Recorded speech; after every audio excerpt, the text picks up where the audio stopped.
¿200 rusos embolsados en la planta de agregados de Vovchansk? ¿Hablamos de la guerra en Ucrania? Hola a todos, soy Francisco García y esto es Verum Artis, actualidad militar y geopolítica. Y hoy vamos a hablar de la guerra en Ucrania. Nos centraremos especialmente en Vovchansk, esa localidad al norte de Kharkov, donde se están viendo duros combates en la zona norte de la ciudad, como ya os hablamos varias semanas atrás. Pero hoy nos centraremos en un edificio, en una factoría de productos agregados, de derivados del cemento y de ladrillos.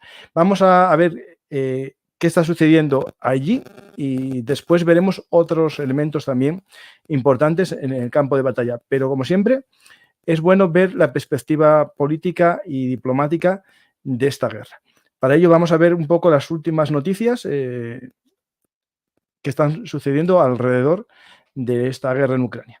Como siempre, esto es un programa de Hablamos, por lo tanto, acordaros que podéis participar con vuestras preguntas y también, como no, con vuestros comentarios. Empezamos.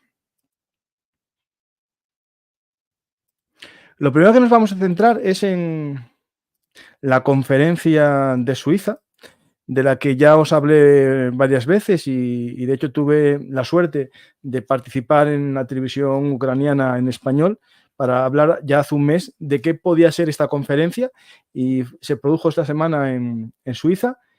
Exactamente fueron unos 90 países, de los cuales 80 vienen a ratificar una especie de carta, ¿no? Una especie de camino hacia la paz. Hay 10 países que no lo firman.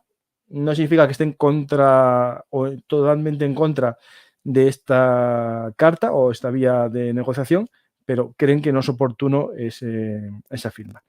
Básicamente los acuerdos que se citan o se vienen a reflejar son los siguientes. El comunicado también reafirma la operación y control ucraniano sobre la planta de energía nuclear de Zaporilla, ocupada por Rusia, para garantizar la seguridad de la energía y de las instalaciones nucleares. También insiste este documento firmado en la navegación comercial libre, plena y segura en el Mar Negro, para garantizar la seguridad alimentaria global, el intercambio de todos los prisioneros de guerra y el regreso de todos los niños ucranianos deportados y desplazados ilegalmente. Y sobre todo, muy importante, reafirman el apoyo a la soberanía e integridad territorial de Ucrania, es decir, 80 países. Es verdad que no se encuentra China, ni tampoco Rusia entre ellos. Y, por ejemplo, Brasil, un país grande, digamos, de los BRICS, no ha firmado, pero sí que es un apoyo muy grande de la mayor parte de los países occidentales y de países también económicamente, digamos, tendientes, ¿no?, al libre comercio, que apoyan a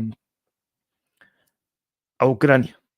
Es cierto que de este tratado, ya desde el primer momento de este acuerdo, se sabía que no se iba a sacar una solución porque falta Suiza, pero lo que sí sirve es para que Ucrania sepa qué países están con él y aquellos que claramente están enfrente de él, ¿no? Hoy mismo sabéis la noticia de que Putin viaja a Corea del Norte.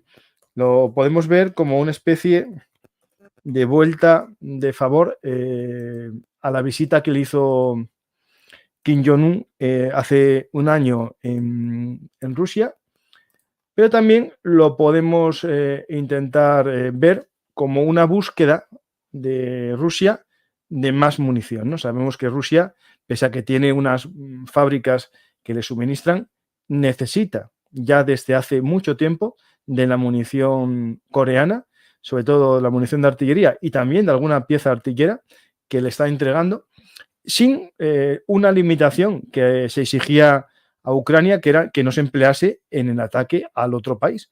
Es decir, Putin usa las armas que compra a sus aliados o que sus aliados le intercambian por alimentos o por otros productos energéticos a cambio de ninguna limitación. Es decir, él los puede usar como quiera, donde quiera, al igual que todos los drones y sistemas que le aporta Irán. Ucrania, hasta hace menos de 15 días, todo tras el intento fallido por parte de Rusia de atacar en la zona de Kharkiv, que se quita ese veto al uso de armas occidentales en la zona rusa, ¿no? Corea del Norte no puso nunca ese límite y se sabe que se empleó mucha munición artillera procedente de Corea del Norte. Pues ahora tenemos esta visita que puede que para Putin sea más exitosa que la última visita que hizo a China, donde no se sabe que haya sacado nada en claro. Puede que lo único que haya sacado en claro, y eso es cierto, es que China no asistiese a la conferencia de Suiza, porque estuvo dudando casi hasta el último momento, ¿no? Pues tenemos esta conferencia de Suiza, esta visita de Putin a Corea del Norte, y hay muchas más cosas que poder contaros. En primer lugar, hay una noticia que llamó la atención, pasó bastante desapercibida en los grandes medios de comunicación, pero es muy, muy importante para entender un poco la situación interna, ¿no?, de Rusia y de su gran red de cárceles. Es decir, esta noticia en Rostov del Don, que muchos de vosotros os acordaréis de otro motín, ¿no?, el motín de los hombres de Wagner, de Prigozhin, contra el gobierno de Putin, aquí en la cárcel de Rostov del Don, una cárcel que supuestamente debe ser de alta seguridad. Un grupo de presos,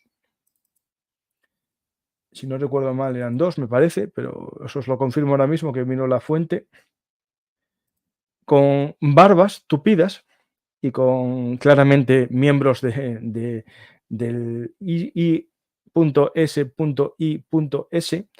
y lucen incluso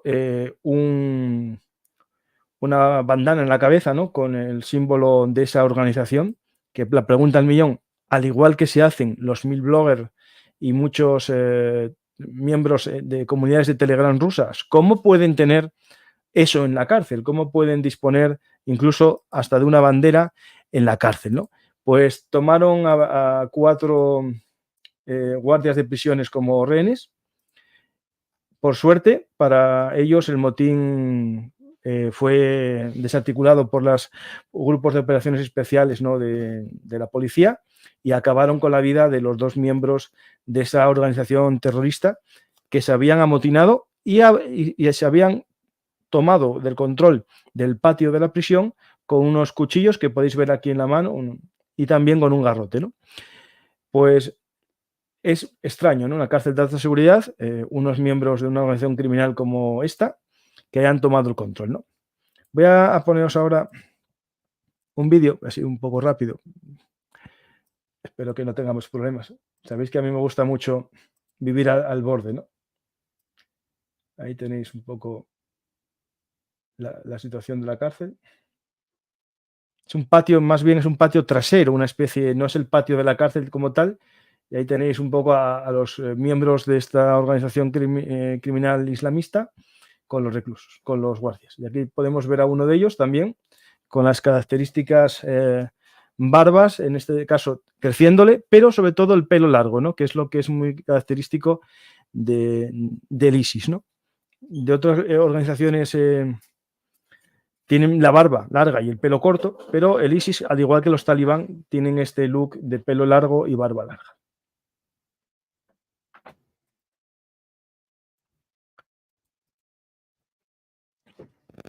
Seguimos con las noticias internas de Rusia.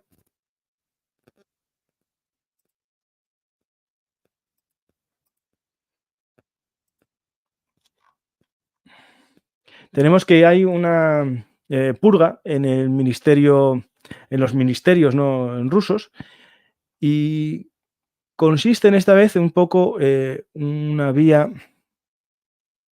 ¿verdad?, que tenía aquí los nombres de todos los que...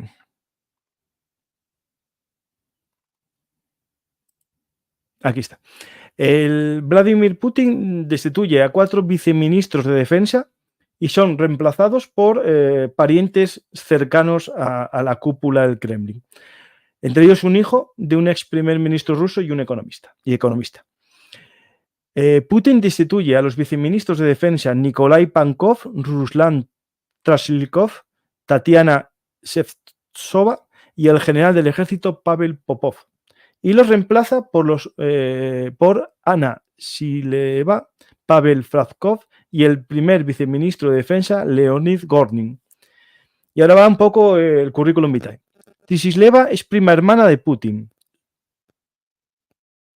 esposa del reciente nombrado ministro de Energía Sergei Sislev y presidenta de la Fundación Defensoras de la Patria. Tisisleva también formó parte anteriormente del Consejo sobre cuestiones de administración fiduciaria en la esfera social bajo el gobierno ruso. Fradkov es el hijo del ex primer ministro ruso y director más antiguo del Servicio de Inteligencia Exterior de Rusia, SVR, Mikhail Fradkov. El hermano de Fradkov, Piotr Fradkov, es el presidente del Banco Estatal ruso Promiskav Bank y recientemente se reunió con la gobernadora de la región autónoma moldava prorrusa de Gagausia. Es decir, estamos viendo cómo unas familias se apoderan del Kremlin y los hijos heredan el puesto de sus padres, ¿no? Y aquí vemos un poco cómo van heredando el viejo método soviético, justo, sí, o de Corea del Norte, va todo en familia. El ministro de Defensa ruso informó que Fradkov supervisará la cuestión de gestión de propiedades, los recursos territoriales, la construcción de instalaciones del Ministerio de Defensa y la economía nacional. Acordaros que eso fue la causa del juicio que se está haciendo al que era el viceministro de Obras del Ministerio de Defensa, ¿no? Y este es el que sucede en el cargo.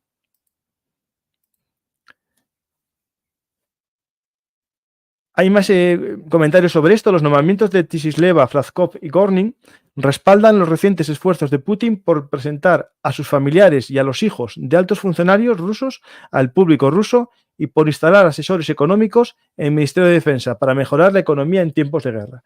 Esto es muy importante. Se va quitando gente militar al cargo de elementos económicos del Ministerio de Defensa y se pone a civiles con cierta experiencia en economía para dirigir esa parte del ejército. Es decir, parece que está cogiendo a expertos economistas para dirigir la campaña económica o la guerra económica, es decir, porque Rusia está en plena, digamos, economía de guerra y lo que opta es por no poner a militares a dirigir la economía, sino a economistas a dirigir la guerra, ¿no? Seguimos con más cosas interesantes sobre lo que está sucediendo en Rusia. Un medio de comunicación estatal ruso manipula una entrevista con el director general de la Agencia Internacional de Energía Atómica, Rafael Mariano Grossi, para culpar a Ucrania por los ataques contra la planta de energía nuclear de Zaporilla, ocupada por Rusia. Entonces, en un vídeo, empieza a hacer un corte-pega y manipulan la entrevista para aparentar de que el representante de la Organización Internacional de Energía Nuclear dice que es Ucrania, no el que ataca. Hablando de energía nuclear, sabéis que se publicó hace poco un estudio de que el año pasado aumenta un 12% el gasto mundial en energía nuclear. Este 12% en energía nuclear, que creo que son 80.000 millones de dólares en todo el mundo gastado en armas nucleares, viene a representar, en primer lugar, la escalada china para aumentar su capacidad nuclear y también, como no, la mejora y mantenimiento que hace Estados Unidos y también Rusia de sus arsenales nucleares, ¿no? En ese tema hay una noticia que es de ayer, que me parece que hay que vincularla con esto que acabo de decir.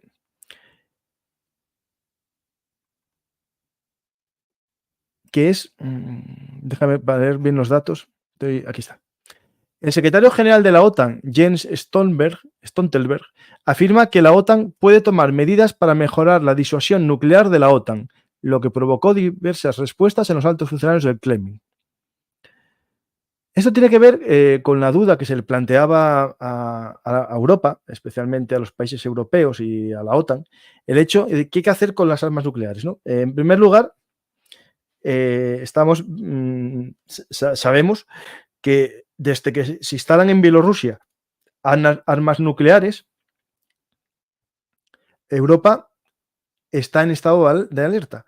Y lo que se decide, según varias fuentes, es comenzar a activar los sistemas nucleares europeos. La mayor parte de los sistemas nucleares europeos, salvo los que están en los submarinos, están inactivos, están en fase, digamos, de hibernación, y lo que se está rumoreando es que los países con capacidad nuclear están poniendo en funcionamiento o en estado de prefuncionamiento, ¿no?, todos sus sistemas para crear una disuasión.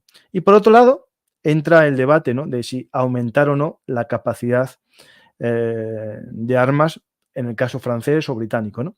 Ya hablamos hace mucho en Bellum Artis, en muchos programas, el hecho de que pasaría, ¿no?, por ejemplo, con Alemania, que había planteado la posibilidad no directamente de hacerlas, sino la posibilidad de a lo mejor de que Francia las tuviese y fuesen, digamos, de uso compartido por los países de la Unión Europea, ¿no? A ver, esto suena muy raro y es que es raro, es decir, uso compartido de armas nucleares. Lo que viene a decir más bien es que fuesen para hacer un paraguas de amenaza conjunta. Es decir, si alguien ataca a un país de la Unión Europea, la respuesta nuclear no sería solamente francesa, sino de la Unión Europea con armas francesas. Es decir, incluso Macron vino a decir hace unos meses que para Francia el ataque a un país miembro de la Unión Europea sería una causa de activación del sistema defensivo nuclear, ¿no? Todo esto yo creo que hay que entenderlo como una especie de calentamiento no calentamiento, sino enfrentamiento a la dialéctica rusa del arma nuclear, ¿no?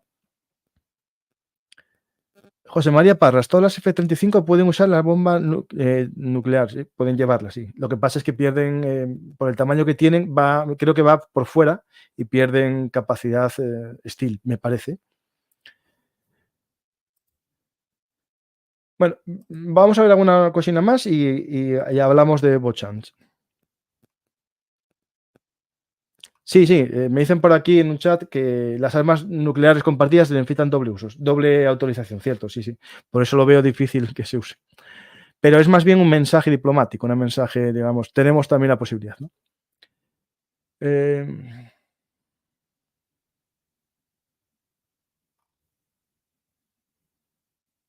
Hablan después un poco de todo lo que tiene que ver con la posible llegada de los F-16 y los socios occidentales de Ucrania continúan con sus esfuerzos para entrenar a los pilotos ucranianos en combate con los F-16. El medio francés Le Monde informa que la Fuerza Aérea y Espacial Francesa se comprometió a entrenar a 26 militares ucranianos entre el 2024 y 2026. Le Monde declaró que la Fuerza Espacial Francesa está entrenando actualmente a 10 pilotos ucranianos en entrenadores Alpha Jet, utilizando aviónica similar a los F-16, que eso lo vimos no hace mucho, cuando pasó Zelensky por encima de Bélgica, le acompañaron dos aviones tripulados supuestamente por pilotos ucranianos. Lo que les falta, digamos, es en Francia, por lo menos, tuvieron ya el entrenamiento en aviones de combate ordinarios, ¿no?, reactores, y ahora pasan a la simulación con el F-16. Estos que os comento son pilotos jóvenes que empiezan de cero. Y otra cosa son los pilotos del ejército ucraniano que se reconvierten a pilotos de F-16, que eso los lleva a otros países, no a Francia.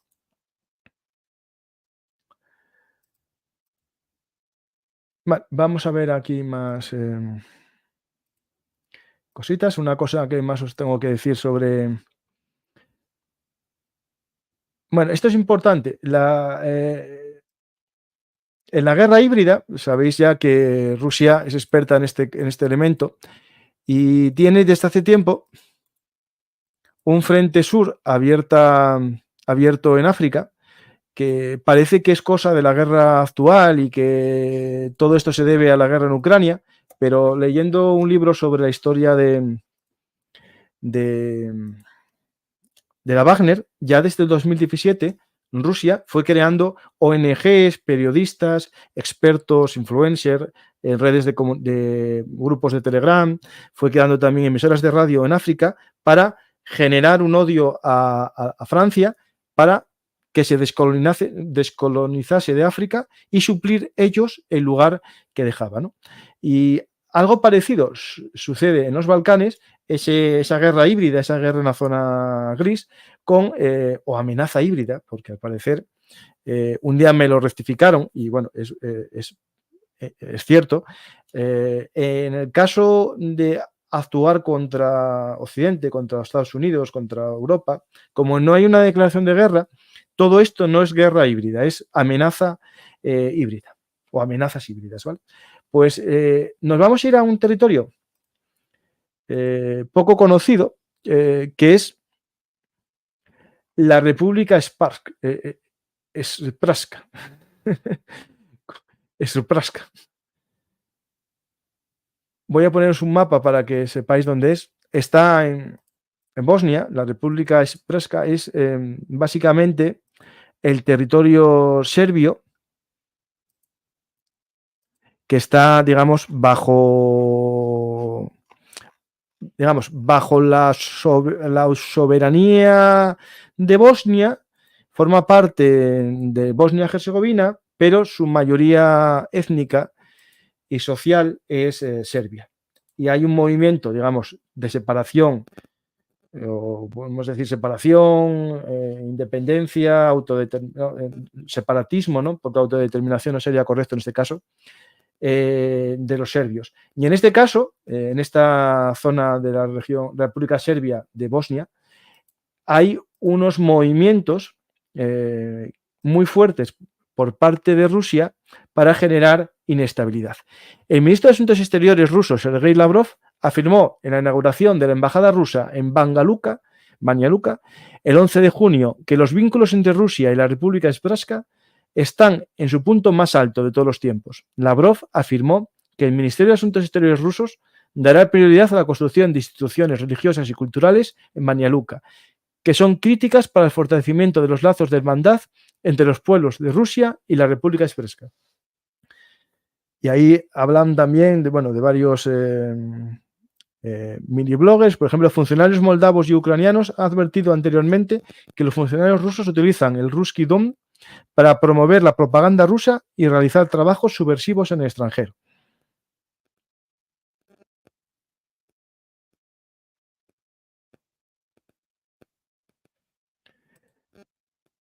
O sea, hay que estar atentos a lo que pasa ahí en Serbia. Serbia tiene el corazón partido, parte quiere entrar en la Unión Europea y otra parte tiene una gran relación con Rusia. De hecho, en los partidos de fútbol se ve esas banderas rusas y en Croacia los ultras llevan la bandera ucraniana y la del Papa en sus, digamos, en sus actos deportivos, ¿no?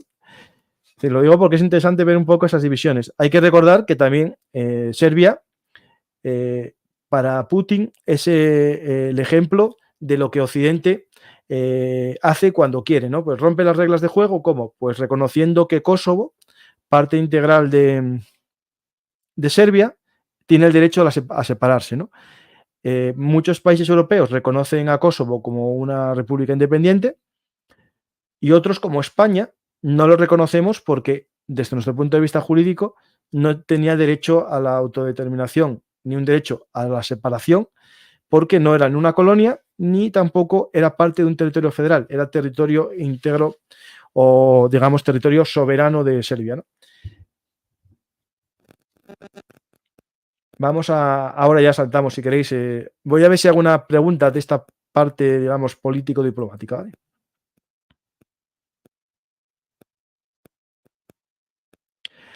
Hola, soy Itamar. ¿Crees que las últimas declaraciones después de las conferencias por la paz van encaminadas a concienciar al público hacia una preparación para la economía de guerra? A ver, la economía de guerra, Europa tiene que ponerse a ello porque nuestra economía no está preparada para una guerra larga, es decir, nuestros ejércitos no tienen munición para mucho más. Hay una noticia que, espera, un segundo.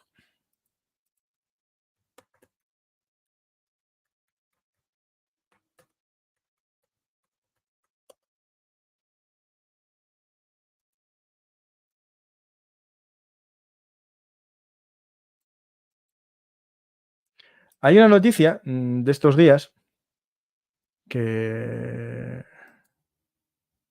que es la toma de contactos por parte de Indra, Indra es una empresa de tecnología española que todos conocéis, pero lo importante es que Indra tiene un porcentaje de sus acciones, lo tiene la Sociedad Estatal de Participaciones Empresariales, el SEPE, Sociedad Estatal de Participaciones Estatales, que se me acaba de ir el nombre, pero bueno, es Sociedad Estatal de Participación Industrial, el SEPI, eso, justo, el SEPI. El SEPI compró parte de Indra y ahora se habla de la posibilidad de que Indra entre en el accionariado o se haga con parte de la fábrica de Trubia de General Dynamics, donde está haciendo el 8x8, el Dragón, y también se habla de más proyectos como los vehículos sobre orugas, que se me acabe el nombre. Bueno, el Castor se hace ahí y se hace también el vehículo, se va a volver a abrir la línea de artillería también. Y bueno, a ver. Y se está hablando también de que Rheinmetall acaba de sacar, por ejemplo, a nivel europeo, un prototipo de carro de combate propio. Nunca había sido un fabricante de carros de combate y Rheinmetall tiene ahora un prototipo, que os lo voy a mostrar. Esto os lo digo porque sí que se está hablando claro, de un incremento de todo lo que tiene que ver con la guerra, ¿no? Por desgracia, estos tiempos tan convulsos nos van a llevar a esto, ¿no? Espera.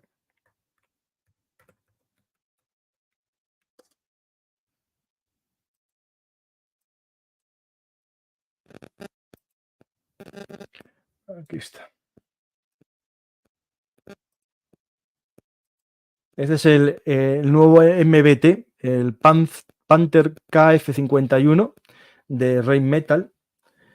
Es un prototipo de un fabricante que no es un fabricante, no es el fabricante de los Leopard, es un fabricante bueno, de artillería y de muchos más elementos, y acaba de sacar su nuevo carro.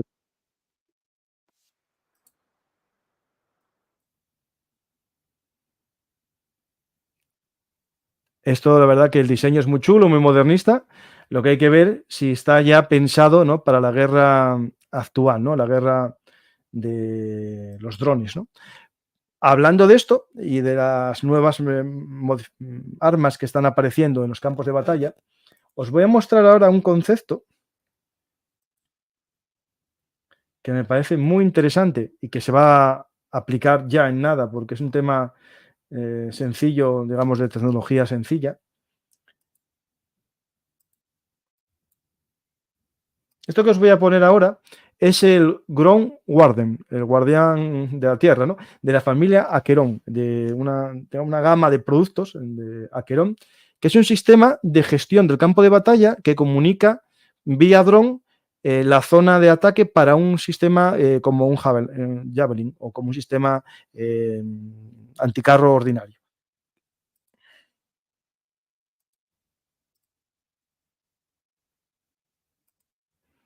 Aquí tenéis, ver cómo unos drones salen de la zona. Aquí tenéis el que está con el sistema anticarro. El operador del dron lanza su dron a la zona donde está el adversario, localizan el objetivo,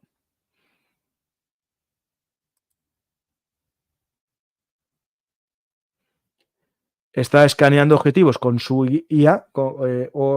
Esto puede haber dos opciones según lo que me estoy informando, que sea con la IA de reconocimiento de objetivos o bien el propio operador el que establece el objetivo.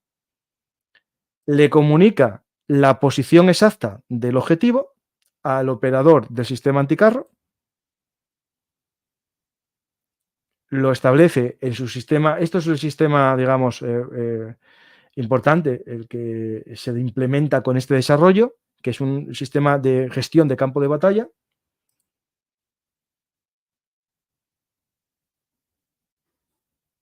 Sin necesidad de meter coordenadas, los mete directamente con la posición del dron y ya ataca al objetivo. Y bueno, ya se destruye. Esta es la empresa que lo fabrica. Pues sí, la economía de guerra viene ahí y sí, hay que concienciarse de que esto va a ir a largo tiempo, ¿no?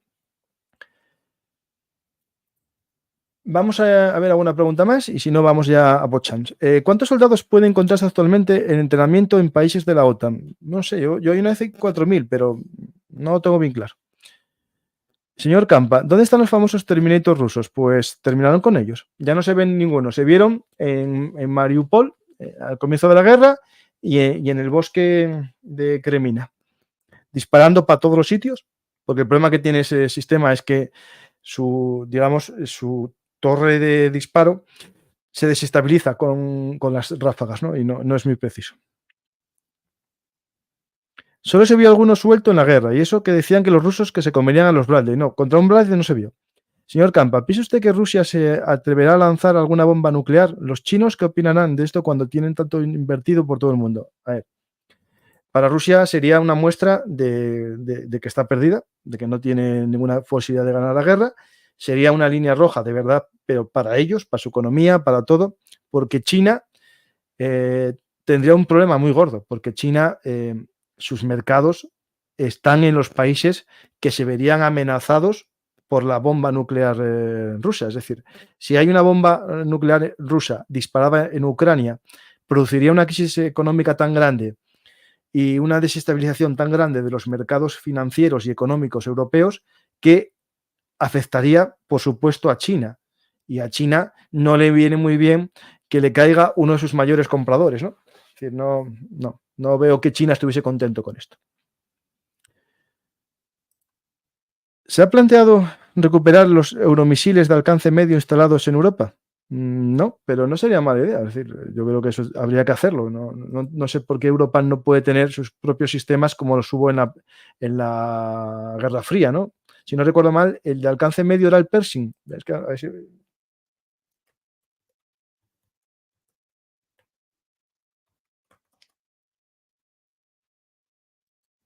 ver, el Euromisil, yo creo que era el Pershing, ¿no?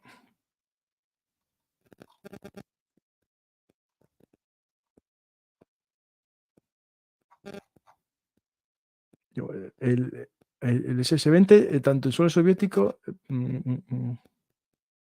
Sí, sí, pero el de menos de 5, el Pershing 2, justo, ahí está, ahí está. Era el Pershing 2, sí, sí. Fue lo que comentaba, sí, eran de alcance corto y ahora en Europa, que yo sepa, lo que hay son bombas nucleares en avión. Sí, digamos que se lanzan de este avión. Pero no sería mala idea, ¿no? Es decir, tener un sistema de defensa que fuese de ofensivo, es decir, la guerra Big Pacem para Belus, ¿no? Es decir, si tú generas en el enemigo el miedo a que vas a ser destruido si tú le atacas, pues hará que no te ataquen, ¿vale? Estamos viendo que en el caso de Ucrania, el hecho de no tener un ejército potente fue la causa de que la invadiese Rusia. ¿Por qué no tuvo un ejército potente? Porque los propios políticos ucranianos acabaron con su ejército para llevarse bien con Rusia. Eso ya está demostrado y hablado por todos, ¿no? ¿El número de F-16 está confirmado o es secreto? No, secreto. ¿Qué sabes del barco ruso militar que está por Cuba? Bueno, ahí vamos a... Lo iba a comentar, pero bueno, lo comento ahora justo, vale, sin problema. Vamos a buscar alguna imagen, ¿vale?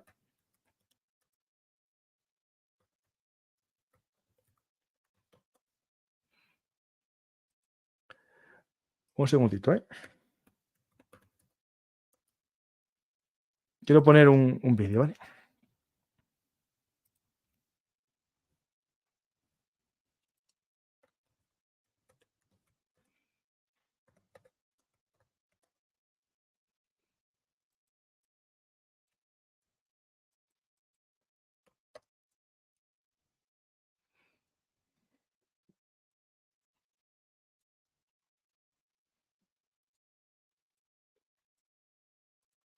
No, aquí tenéis No, espera, este no, espera. No es este, perdón.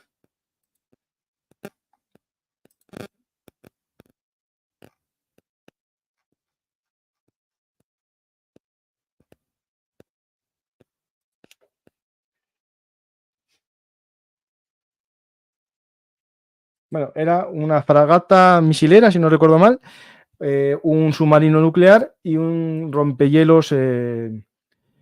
Espérame, estoy yo aquí yo. Quiero poner las fotos, hombre.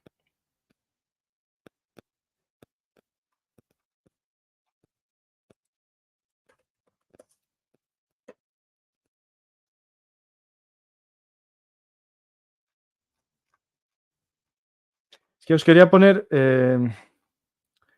la respuesta estadounidense, que fue desplegar unos barcos también en. Mira, aquí está el barco ruso y cerca barcos americanos que van, digamos, escoltando desde lejos, ¿no? Y hay un. Aquí está la llegada del barco. Esto es un mensaje, digamos, de lo que se llama diplomacia de cañoneras, ¿no? En el siglo XIX era muy habitual el hecho de que se llevase barcos a un puerto para dar un mensaje político, ¿no? En este caso, no es la primera ni la última vez que un barco ruso y soviético van a La Habana, es algo habitual. Pero claro, en esta época, ¿no? Un poco de guerra fría y tensa entre Estados Unidos y, y Rusia, hay que entender este mensaje, ¿no? Este mensaje que tiene un claro mensaje, ¿no? Es decir, nosotros también tenemos capacidad, ¿no? De proyectarnos y generar alianzas en tu patio trasero, ¿no? Tú nos tocas Ucrania, nosotros te tocamos La Habana. De hecho, una cosa que dijo Putin cuando Estados Unidos autoriza el uso de armas occidentales en Ucrania, en Rusia, en territorio ruso, es que Putin dice: yo también puedo entregar armas a vuestros enemigos internos, ¿no? Es decir, es un tema de, bueno, de, de guerra híbrida, ¿no? O amenaza híbrida. Quería mostraros que me están preguntando por aquí del submarino ruso, pero a ver, hay una gente que está también manipulando. Espera,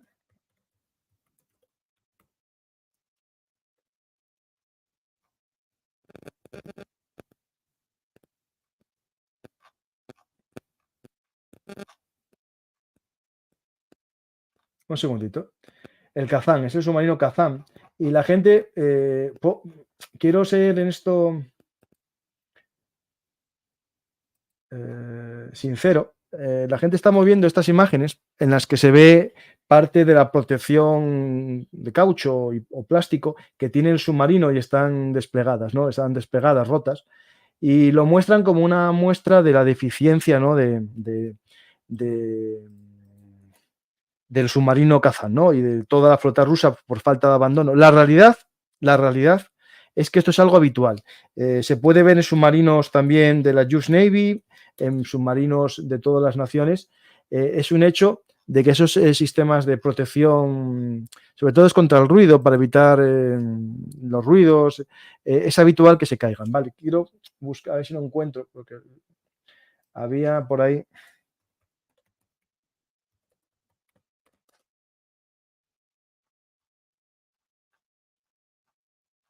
Es que lo tenía, pero no lo encuentro ahora. Es habitual, ¿eh? No es algo de. Espera.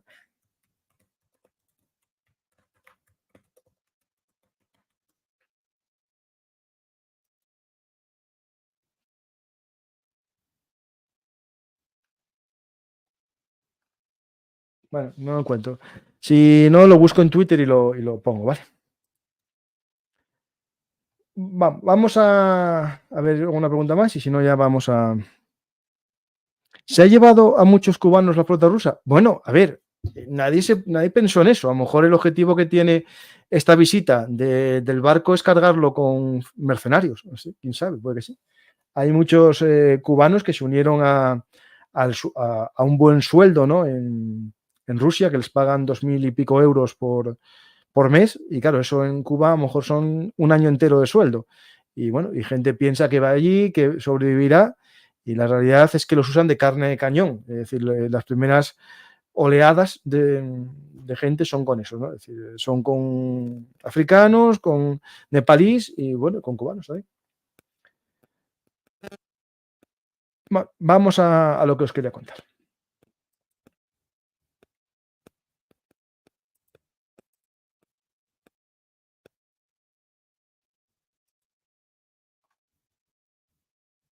Bueno, tenemos Bouchans, ¿vale? Esto es lo que queríamos hablar y voy a empezar.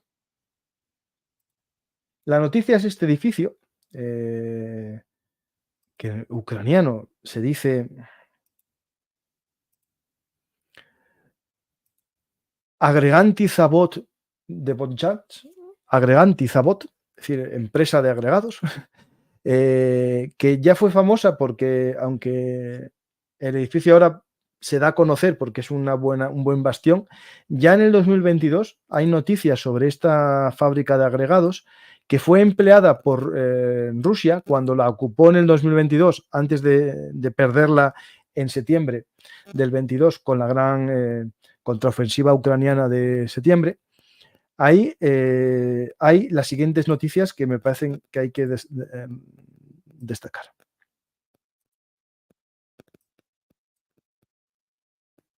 Según fuentes ucranianas, esta organización de derechos humanos ucraniana, en la planta de Botchans,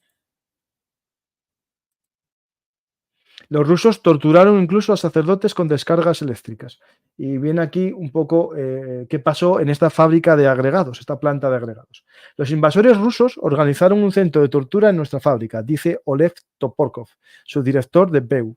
Es inconveniente transportar a todas las personas de las que sospechan a Rusia. Es decir, en vez de llevarlas a Rusia y torturarlas en Rusia, crearon aquí una especie de centro de filtración, ¿no? Es un centro de cribado de prisioneros. ¿Qué pasa en la planta de agregados de Botchans? Una vez formada la base, ellos, los rusos, comenzaron a actuar, comenzaron a buscar con más atención a los patriotas pro-ucranianos que apoyaban a Ucrania al 100%. Por supuesto, había muchos patriotas, pero los locales del departamento regional de la policía eran pequeños y era arriesgado llevar gente a la frontera. Además, según tengo entendido, era bastante caro. No se les ocurrió nada mejor que utilizar la planta convirtiendo las habitaciones en celdas de prisión. Y bueno, explica un poco más qué pasó en esta fábrica de Botchans. Pero ahora no es la noticia el uso de esta factoría de Botchans como cárcel, ¿vale? Sino lo que vamos a ver ahora, que es el empleo o como una fortaleza, ¿no? Ahí vamos a ver lo que sucede. Sabéis que Botchans, desde el comienzo de la ofensiva por tomar o por...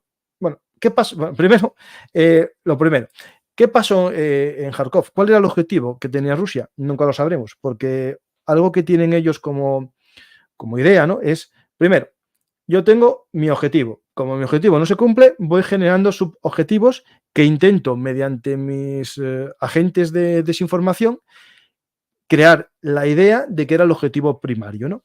Pues sobre Kharkov o Kharkiv había la idea de un tomar Kharkiv, otros someterlo a fuego artillero, y como no logran nada de esto, lo que buscan es justificar que lo único que se buscaba era crear una distracción, pero una distracción que tampoco permite un avance considerado en otros lugares, ¿no? Porque el problema que tiene Rusia, y lo estamos viendo a lo largo de toda la guerra, es que ataca en todos los sitios cuando puede, ¿no? No se centra en un lugar, no hace una ofensiva en Kharkov de distracción y centra todos sus ataques en la zona de Burgledar, ¿no? No, va cambiando, hoy ataco Burgledar, mañana ataco Chasiv-Yar. ¿Por qué? Porque desde mi punto de vista, lo que pasa en esta guerra para Rusia es que cada comandante de zona quiere tener un avance, un éxito, y operan por separado. Y en este caso yo creo que es lo que pasa. Vamos a ver un poco qué sucedió aquí en Botchans y después vamos viendo... aquí tenéis en Botchans la zona, sabéis que aquí está Kharkiv aquí, y hubo unos avances en la zona, ¿no? Tenemos unos avances que se frenan, ya vamos a verlo con el Deep State Map para que veamos cuánto tiempo llevan sin moverse los frentes desde el comienzo. El día 13 de mayo, más o menos un poco antes, espera. Aquí está. El día 10 de mayo, o el 8, comienza la operación en la zona norte de Kharkiv. Avanzan los rusos porque Ucrania no tenía bien preparadas las defensas y la primera línea retrocede rápido. hasta que logran consolidar posiciones, ¿no? Una de ellas es al norte de Lipsi y la otra es en la ciudad de Vovchansk. Y aquí, si os fijáis, el mapa empieza ya a estancarse, no hay grandes avances por parte de Rusia y estábamos ya hace un mes. Un mes sin ningún tipo de avance importante por parte de Rusia. Si os fijáis, si ahora hacemos un zoom aquí en Vovchansk, en los últimos días aparece el día 10, hay un avance ruso y toman esta mancha que veis aquí, este edificio que veis aquí. ¿Qué es exactamente ese edificio? Pues nuestra fábrica de agregados. Pero lo importante es que el avance para construir, para tomar la fábrica de agregados, que podemos decir que es un éxito ruso, es cortado o es interrumpido por Ucrania y lo que es un avance se convierte en un embolsamiento. Un embolsamiento que, según algunos medios ucranianos y también fuentes de estas fuentes abiertas, hablan de que en esta zona hay 200 soldados rusos que están copados. Rusia intenta romper el embolsamiento para liberar o para por lo menos tomar control de toda esta zona que veréis ahora en vista satelital. También se habla de que en los últimos días de combates en la ciudad de Vovchansk se habla de entre 300 y 400 prisioneros rusos. La noticia para Ucrania son buenas y también hay datos que hablan de 1.500 muertos rusos muertos en los combates de Vovchansk.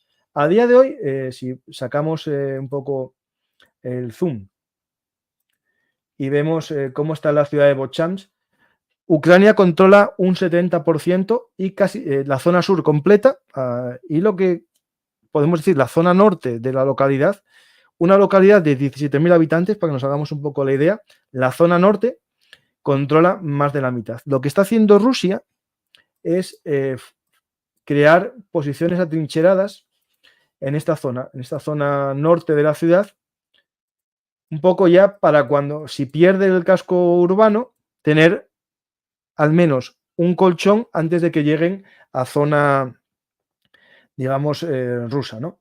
Veremos muy difícil, por los límites que tiene esta guerra, que Ucrania, en el caso hipotético, pudiese entrar en territorio ruso, ¿no? Lo harían sus fuerzas de la Rusia libre. Bueno, tenemos esto. Vamos a ver exactamente qué es el escenario, ¿no? El escenario que nos encontramos. Aquí tenemos la ciudad de Vovchansk. Aquí, a la derecha, tenemos la fábrica de agregados. Un poco para que la veáis, ya os puse fotos, pero esto sería el estado de la fábrica de agregados. Tenéis aquí otra imagen. Aquí tenéis otra visión de la fábrica. Y este puente, que si lo podéis ver, ya está destruido desde el año 2022. Esta foto satelital es de 2 de julio del 2022 y ya el puente está destruido. Os lo digo porque tengo una foto de hoy mismo. No, foto de ayer me parece que es, perdona.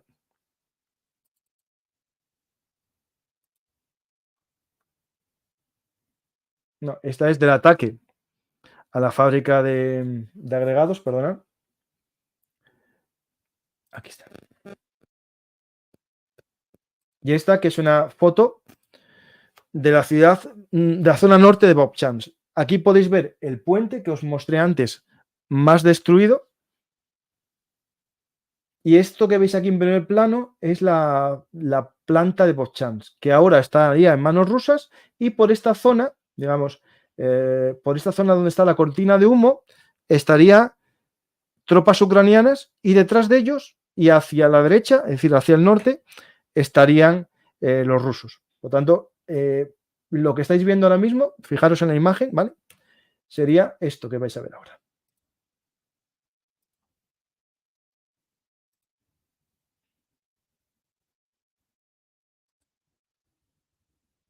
Un segundo, ¿eh?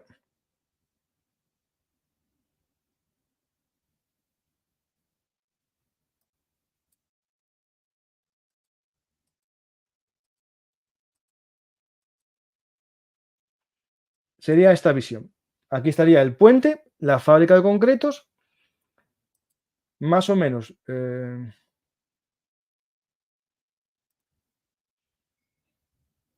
Miércoles. Perdonad, ¿eh?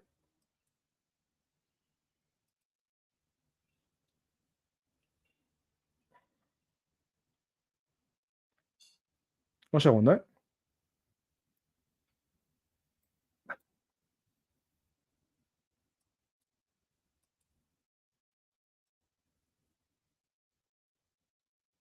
Aquí estaría. Si os fijáis, os pongo ahora la imagen de nuevo para que la tengáis. Puente, el cruce y la fábrica. Puente, el cruce y la fábrica. Esta zona de aquí que os voy a...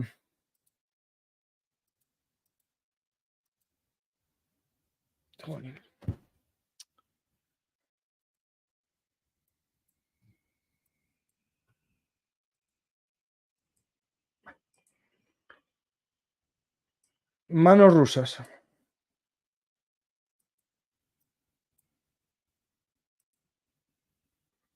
Perdonad, ¿eh? Manos rusas. Manos rusas.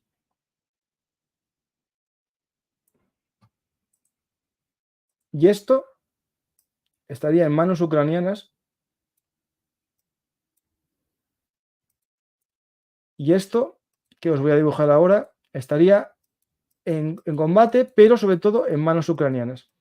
Por lo tanto, ahí tenemos el famoso embolsamiento de Bobchans.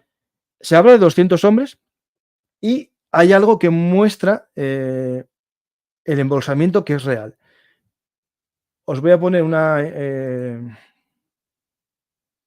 recopilación de bombardeos producidos ayer en esta zona. Si os fijáis, en color rojo son los bombardeos que realiza Rusia con las FAB, que se producen justo en la zona de tierra de nadie, entre el hospital, que os vais a ver ahora, y la fábrica de agregados.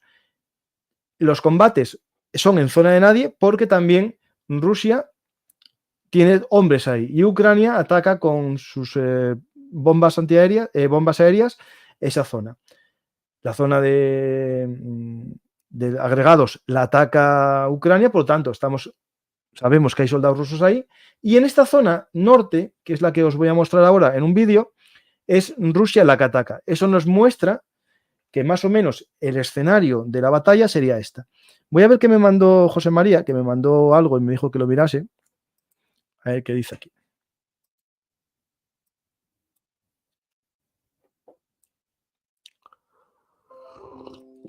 Vale. Lo pongo aquí para que lo veamos todos, ¿vale?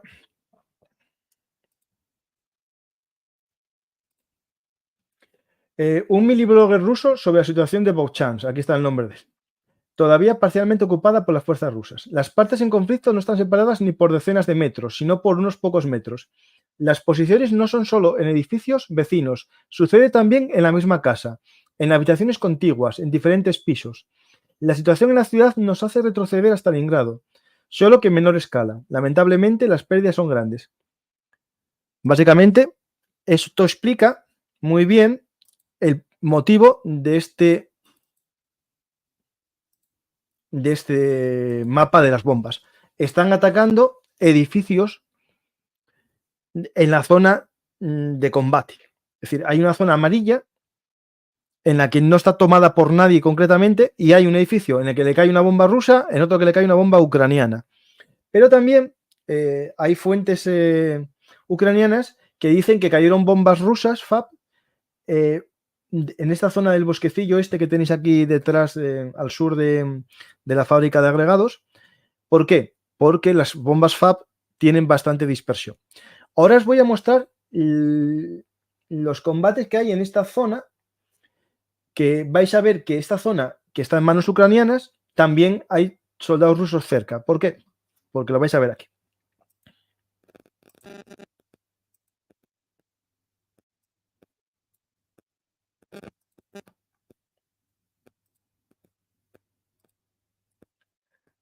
Esto es un ataque ucraniano. ¿Visteis, no? Como cae una bomba. Caen dos.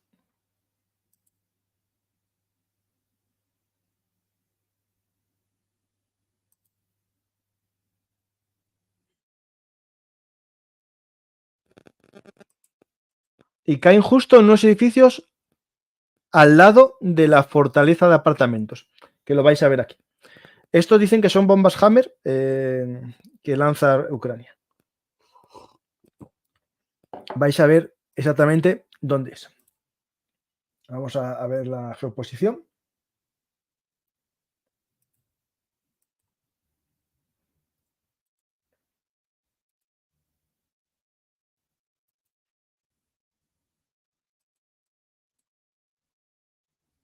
Aquí está. Es en este colegio, en este instituto, parece de secundaria, número 1, es el colegio o el instituto número 1 de Buchans. ¿Por qué es ese? Porque que es idéntico y aparte esta zona es la fortaleza de apartamentos, que a día de hoy está en manos ucranianas y tenéis aquí el edificio en el que cayó la bomba, como vais a ver ahora mismo.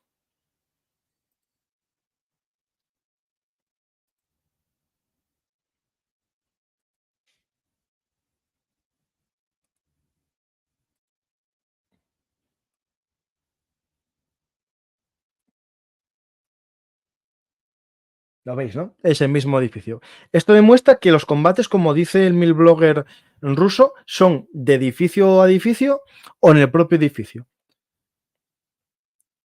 A ver, esto es importante entender o ver que las bombas rusas son muy potentes, pero no producen el mismo efecto de destrucción. Cuando veamos chasillar, vais a ver bombas de 1500, FAB 1500, que no destruyen un edificio porque no le caen encima. Las bombas Hammer son más ligeras, pero tienen mayor precisión, ¿no? Hay un edificio que también es muy importante, que es este que os voy a mostrar ahora,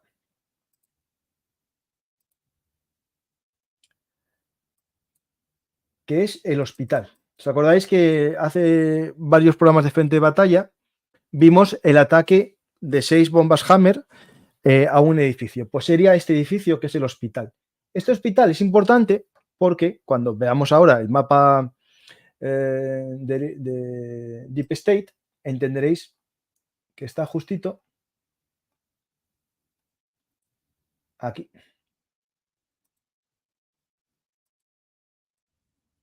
Es decir, es el bastión sur de la posición rusa, por eso lo están atacando.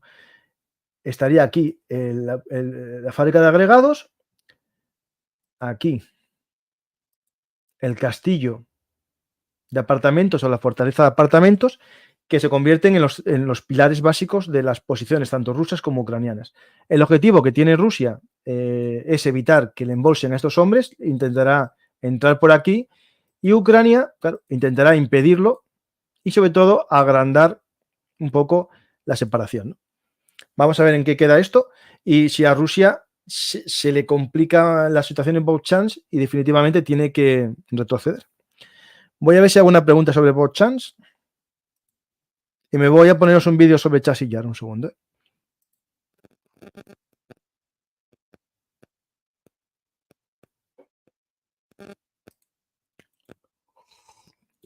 Vale. Me pasan aquí una imagen de los prisioneros tomados en Chance. Prisioneros rusos en esta ciudad. Se habla de unos 300, 400. ¿Hay alguna pregunta sobre Chance? Voy a ver.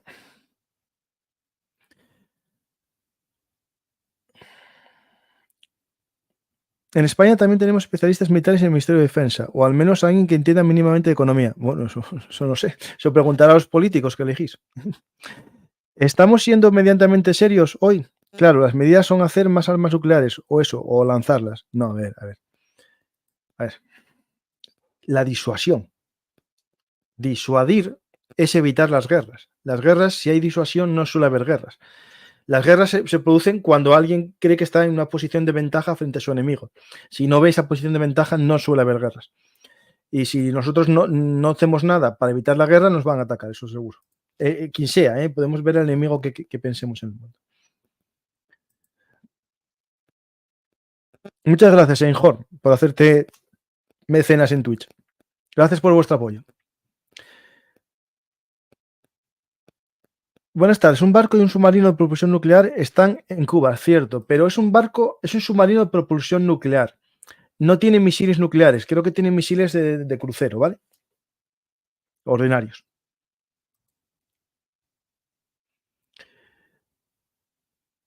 Eso lo está haciendo Rusia para crear Italia en Hispanoamérica y el Caribe para que debo mostrar. No entiendo.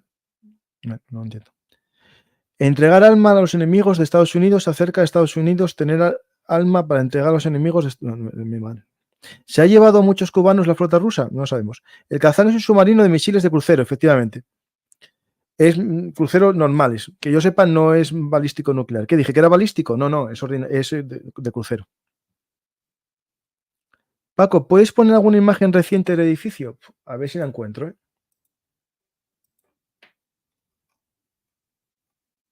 Madre mía. Os voy a poner una cosa que...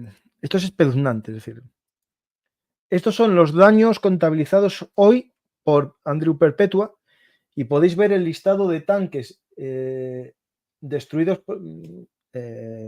Lo demás son vehículos civiles, que eso... bueno, lo importante es que ahí van soldados para Rusia, pierde soldados, y la gran cantidad de APCs que está perdiendo y de vehículos de infantería.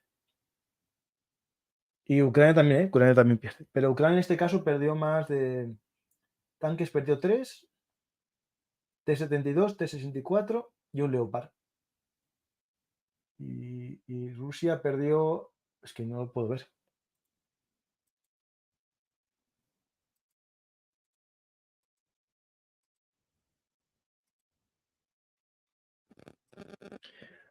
Rusia perdió un oruga ¿cómo es? De chabola de jardín, un tanque, un T-72, un T-72, un T-80, un T-90 y un tanque, y varios tanques que no se puede reconocer.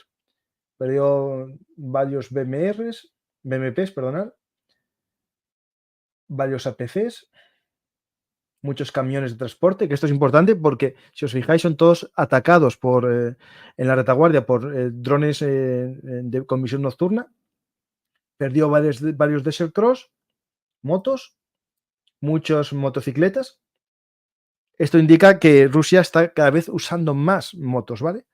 Eso es algo que sí que es muy interesante y hay que mencionarlo, que el gran uso por parte de Rusia de motos, ¿no? Ahí, a eso os lo muestro. Un meme que está circulando por ahí que me parece interesante.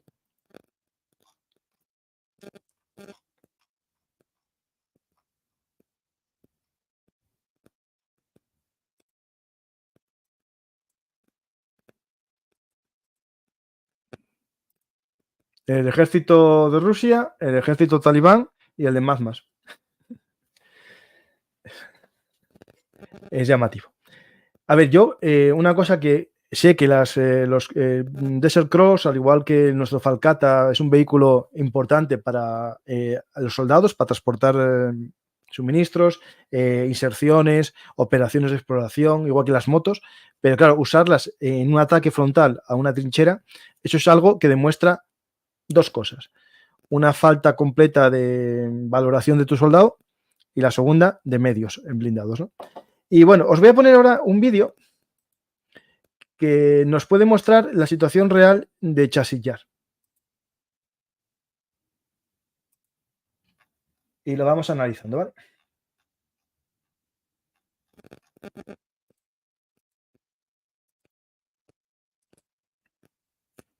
Aquí tenéis un Más Pro que saca un herido, pero lo interesante es esto, es cómo traen al herido desde una zona en la orilla oriental del canal. Podéis ver el canal, el estado del canal con muy poca agua.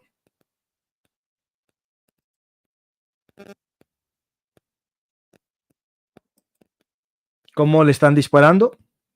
¿Veis el canal? Aquí tenemos el puente, que ya vimos un vídeo de cómo estaba haciendo Ucrania con este camión, intentando cubrir de tierra y hacer un puente, reparar el puente.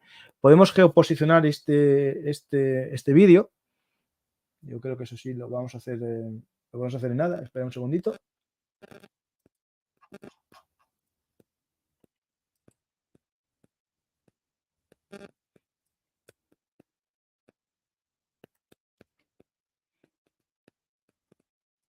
Estoy como José María, ya conozco yo el mapa de Ucrania rápidamente.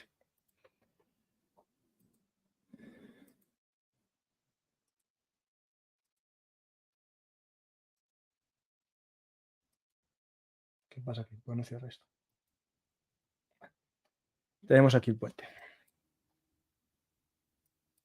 Es aquí justo, más o menos, esta zona por aquí. Lo vamos a ver ahora, ¿eh? Un segundito.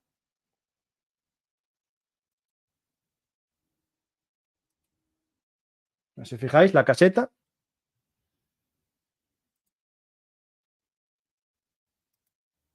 La caseta. Es aquí, ¿vale?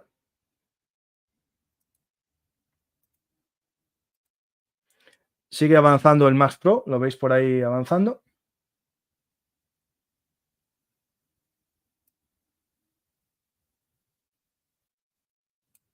Aquí vemos un zoom de la ciudad de Chasillar. El interior del Max Pro. Continúa el Max Pro por los campos. Y ahora llega. Que esto es importante, ver esto, porque esto nos puede dar muchas pistas. ¿Lo veis, no? La única zona que es así por aquí es descendemos todo el camino que estaba descendiendo y nos vamos aquí. Y tiene que ser aquí. Vamos a verlo, ¿eh?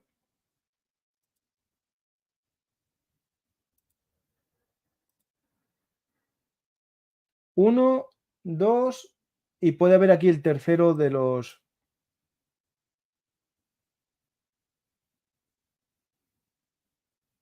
Es increíble lo que aguanta el bicho este.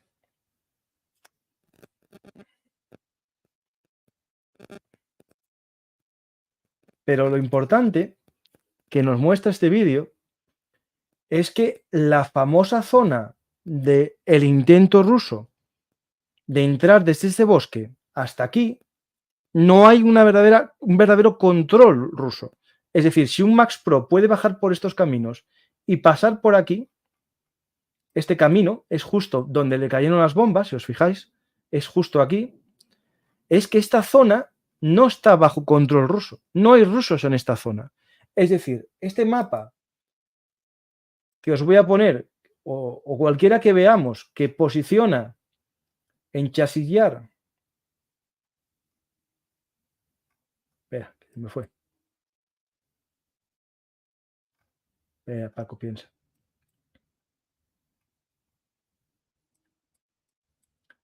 Esta zona, si os lo veis, esta zona que está aquí como zona en combate, lo que demuestra si el vehículo que estuvimos viendo, un simple Max Pro, que no es un tanque, baja por aquí, gira por aquí y se mete hacia aquí, viniendo todo por aquí el camino, es que toda esta zona, los rusos, a partir de aquí, no tienen un control real.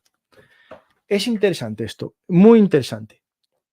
Es decir, los rusos, cuando hablamos que habían cruzado la zona de las tuberías para atacar un día por aquí, retroceden y no están justo en la zona del canal, están hacia atrás. Lo quiero decir porque es muy importante este vídeo lo que nos muestra. Es decir, hay que analizar completamente el vídeo para ver todo esto. Me parece muy, muy interesante este cruce que vemos aquí. Aquí. Y José María, si no estás viendo el programa, todavía están los tubos. Hablábamos él y yo de si todavía estaban los tubos o los habían destruido los rusos para entrar más fácilmente. No, siguen ahí. No hubo un bombardeo masivo en esta zona para romper las tuberías. Por lo tanto, ellos mismos, los rusos, se obligan a avanzar por aquí, a someterse a una zona de fuego cruzado, en vez de despejar todas estas tuberías, volarlas. Bueno, ahí vamos. También en Chasillar, voy a poner este mapa, el de DSW. Hay noticias.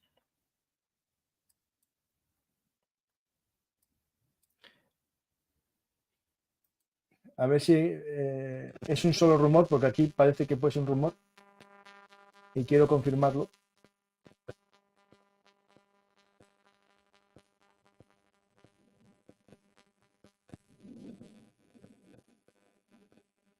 Aquí podéis ver que Klisichiska, el último frente de batalla, los rusos controlaban esta zona, la zona sur, y las alturas, porque la ciudad tiene una zona alta por aquí, la controlaba Ucrania. Viendo este mapa, ya Rusia dicen que retrocedió del casco, bueno, del casco rural, ¿no? Es decir, de las 4 casas que tiene Klisichiska. Lo digo porque llevan mucho luchando por Klisichiska. Si podéis, vamos hacia atrás, veréis todo lo que se estuvo combatiendo ahí. Estoy yendo hacia atrás, ¿vale? Y llevaban desde mayo, desde el 19 de mayo, luchando por el centro de la ciudad y lo pierden el 16 de un mes después, lo pierden. Todo esto muestra un poco la pérdida de impulso, ¿no? Del momentum ruso, que tiene que ver completamente con la llegada de armas occidentales, ¿no? La pregunta que nos tenemos que hacer es cómo permitimos o cómo Occidente permitió que Ucrania estuviese sin armas todo el invierno por disputas internas, ¿no? Tanto en Europa como en Estados Unidos, ¿no? Bueno, vamos a ver una pregunta más y lo dejamos, ¿vale? Un par de preguntas más.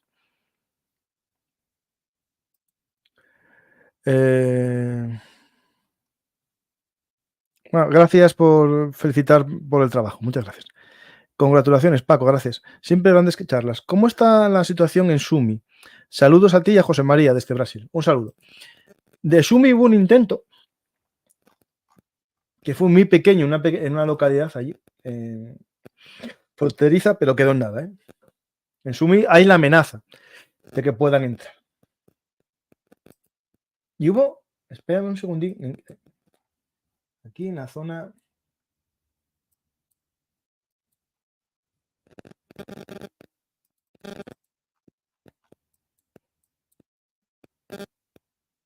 Aquí está. En Krinky aumentó un poco la zona que controla Ucrania, pero un poquito, ¿eh? Está ahí. Antes era solo un par de casitas y ahora parece que creció, pero poco, tampoco nos vamos a mucho. Antes eran un par de bloques de estos y ahora está un poco más. Bueno.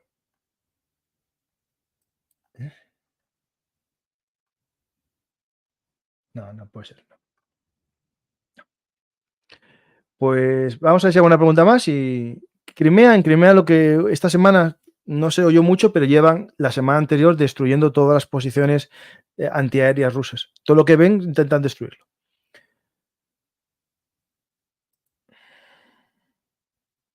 ¿Por qué habla la captura del cajón tanque por parte de Ucrania? Vale, a ver, eso tiene que ver con dos cosas. Os lo muestro, ¿vale? Yo le llamo tanque tortuga, ¿vale? O el ariete.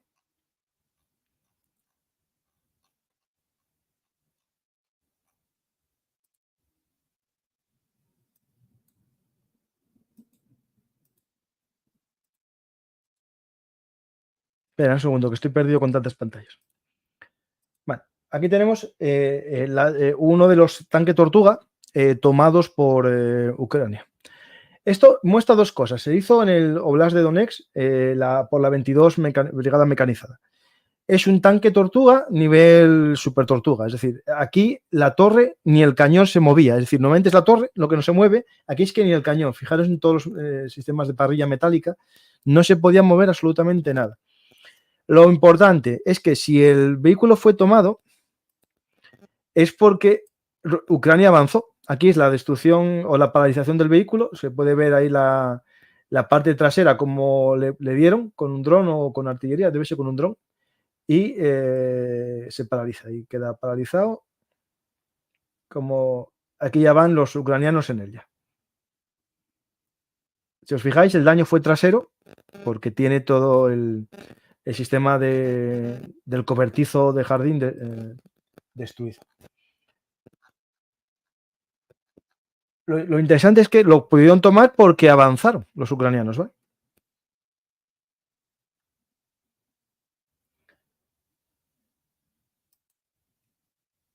Bueno, el que quiera seguir noticias, aquí en Belungartis en Twitter estamos ahí, ¿vale? Y bueno, si no hay más preguntas. Venga, ya te has ganado el euro, gracias. No, se refieren a...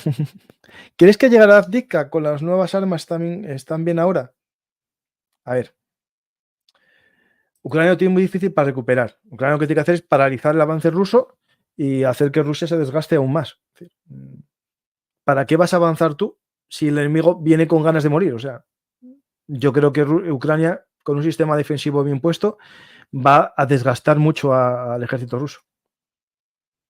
Una cosa, el tanque que va debajo de ese Tortuga es un T-62, ¿vale? Un poco para que nos vamos a cronologías de los vehículos, ¿no?